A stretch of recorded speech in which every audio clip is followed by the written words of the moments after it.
Hi guys, I'm Robin Angeles and ngayon magbabasa tayo at magre-react sa inyong mga comments.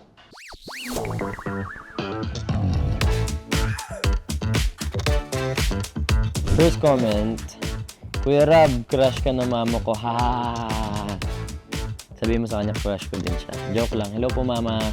Sa wakas, ayuda. Hi Drake. Hi Robin House. Kumusta kayong lahat? Ayan, abangan nyo si Drake, okay? Naalala niya password niya, guys.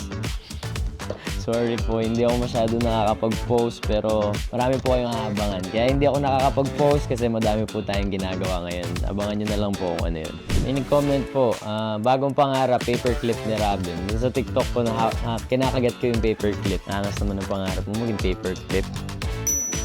OMG! His shirt, it's gone. Wala kasi akong damit doon kasi patulog na ako tapos naisipan ko mag-TikTok. Ginagaya ko yung kaibigan ko, nag-TikTok siya na parang yung ganon na phone. Tapos, ayun, nag-jacket lang ako, tapos tinry ko lang. Minsan na nga lang ma-in love by group pa.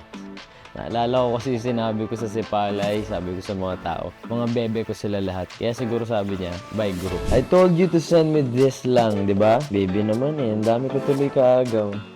Sorry baby, na-post ko eh. Nag-comment siya ng papakasalan Lord. Yes, I do, Father. Papakasalan mo ako.